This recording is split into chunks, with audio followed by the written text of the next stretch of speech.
ग्रामसेवक अर्थात ग्रामपंचायत अधिकारी या पदाचे नेमकी कर्तव्य आणि जबाबदाऱ्या कोणकोणत्या आहेत ते या व्हिडिओमध्ये आपण बघणार आहोत. तत्पूर्वी ग्रामसेवक भरतीची संपूर्ण तांत्रिक घटकाची लाईव्ह प्लस रेकॉर्ड स्वरूपाची बॅच आपल्या त्रिशा फाउंडेशन ॲपवर सुरू झालेली आहे. बॅचविषयी अधिक माहितीसाठी तुम्ही खाली दिलेल्या नंबरवर संपर्क साधून अधिक माहिती विचारू शकता. बघा, तत्पूर्वी ग्रामपंचायती स्थापना आणि रचनेसंदर्भात बघताना आपल्याला हे माहिती असलं पाहिजे की ग्रामपंचायतीची जी स्थापना आहे तर मुंबई ग्रामपंचायत अधिनियम 1958च्या कलम 5 मध्ये प्रत्येक गावासाठी एक ग्रामपंचायत असेल अशी तरतूद केलेली आहे आणि त्यामधील ग्रामपंचायतमधील असणारे जे काही ग्रामसेवक हे जे पद आहे ते कलम 60 नुसार आहे. बघा, ग्रामसेवकचा संबंधित कलम कोणतं? कलम 60. बघा, त्याच्या संदर्भात माहिती लक्षात ठेवायची. ग्रामसेवक हा ग्रामपंचायतीचा प्रशासकीय प्रमुख असतो.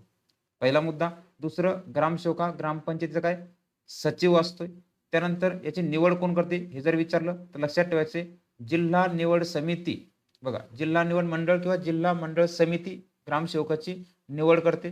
त्यानंतर नेमणूक जर विचारलं, बघा नेमणूक कोण करते तर नेमणूक जिल्हा परिषदेचे जे काही मुख्य कार्यकारी अधिकारी ज्याला सीईओ आपण म्हणतो ते याची नेमणूक करतात. त्याचबरोबर ग्रामसेवक हा जिल्हा परिषदेचा वर्ग 3 चा कर्मचारी आहे. बघा किती? वर्ग 3. झेडपी मधला वर्ग 3 चा कर्मचारी हा ग्रामसेवक असतो.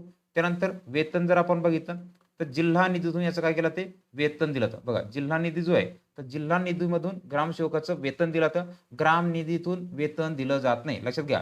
तुम्हाला असं वाटू शकते ग्रामपंचायतचे म्हणजे ग्रामपंचायतमधून वेतन द्यायचे नाही, जिल्हा निधीतून याचं काय वेतन दिलं जातं. बघा पुढचं, प्रशासकीय नियंत्रण काय असते ग्रामसेवकाचं तर जो काही सरपंच आहे त्या गावचा जो काही सरपंच आहे ग्रामपंचायतचा त्या सरपंचावर नियंत्रण ठेवणे. त्यानंतर दुसरं कार्य म्हणजे नजीकच्या नियंत्रण. लक्षात घ्या, नजीकचे नियंत्रण म्हणजे जे काही गट विकास अधिकारी बीडीओ जे आहेत यांच्याशी त्यांचा नियंत्रण असतं त्याच्यावर आहे. त्यानंतर अंतिम नियंत्रण जर विचारलं की ग्रामसेवकावर अंतिम नियंत्रण कोणाचं असतं तर मुख्य कार्यकारी अधिकारी जो आहे. लक्षात घ्या, मुख्य कार्यकारी अधिकारी जो आहे तर मुख्य कार्यकारी अधिकाऱ्याचं काय ग्रामसेवकावर नियंत्रण असतं. पुढचं, ग्रामपंचायतीचा सचिव हाच ग्रामसभेचा सचिव असतो. जर विचारलं की ग्रामपंचायतीचा सचिव कोण, ग्रामपंचायतीचा आणि जे काही ग्रामसभा भरवल्या ते या दोन्हीचा सचिव कोण असतो तो ग्रामसेवक असतो. मग वर्षातून 4 ग्रामसभा भरवल्या पाहिजे, ज्यामध्ये 15 ऑगस्ट आहे, 26 जानेवारी, 1 मे आहे, 2 ऑक्टोबर आहे, या दिवशी काय सभा भरवल्या पाहिजे.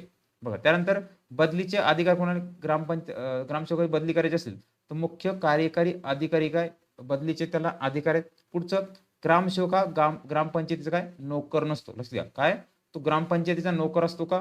तो ग्रामपंचायतीचा नोकर नाही.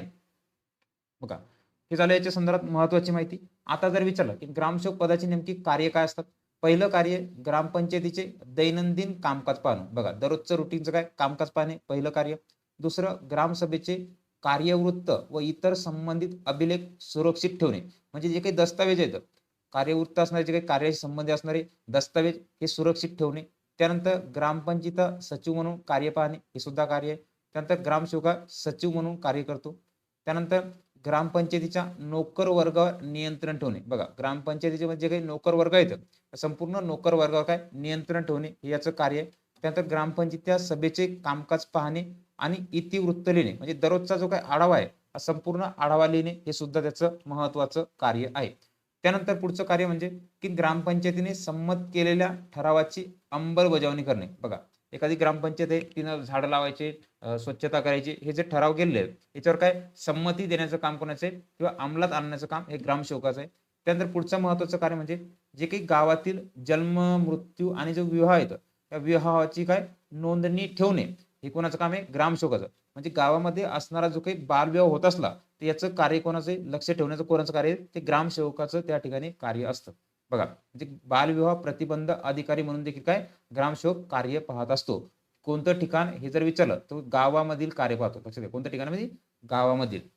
पुढचा मुद्दा की ग्रामनिधीची जबाबदारी सांभाळणे. बघा, ग्रामनिधी जो आहे जो काही कर वगैरे उत्पन्न जे गावामध्ये जमा होतं, जे काही यात्रा आहे, इतर पतदिवा कर जो आहे, घरपट्टी जो आहे, हा संपूर्ण ग्रामनिधी सांभाळणे हे त्याचं काम आहे. त्यानंतर ग्रामपंचायतीचा वित्तीय सल्लागार म्हणून कार्य करणे. बघा, ग्रामपंचायत जे आहे तर त्या ग्रामपंचायत वित्तीय सल्लागार पैसा कुठं किती खर्च करायचा आहे याचा सल्लागार म्हणून देखील ग्रामसेवकाचं काय ते महत्वाचं कार्य आहे. त्यानंतर ग्रामपंचायतीची महत्वाची कागदपत्रे आणि हिशोब सांभाळणे. बघा, जे काही संबंधित महत्वाची कागदपत्रे आहेत हे कागदपत्रे सांभाळणे त्याचसोबत जे काही हिशोब आहेत खर्चाशी निगडीत, वित्तीशी निगडीत खर्चाचे हिशोब सांभाळणे हे कार्य आहे. त्यानंतर पुढचे ग्रामसेवक ग्रामपंचायत सभांच्या नोंदी ठेवतो. लक्षात घ्या. जेवढ्या काही ग्रामसभा झालेल्या आहेत, ज्या काही वर्षातून 4 ग्रामसभा झाल्यात, त्या ग्रामसभेच्या काय संपूर्ण नोंदी ठेवणे हे ग्रामसेवकाचं प्रमुख कार्य आहे. मित्रांनो, परीक्षेमध्ये याच्यावर खूप वेळा प्रश्न विचारला गेलाय आणि प्रश्न विचारला जाऊ शकतो. त्यामुळे एवढी महत्त्वाची माहिती आपल्याला काय चांगल्या प्रकारे लक्षात ठेवणं गरजेचं आहे. भेटू पुढील व्हिडिओमध्ये. तोपर्यंत काळजी घ्या, नियमितपणे अभ्यास करा.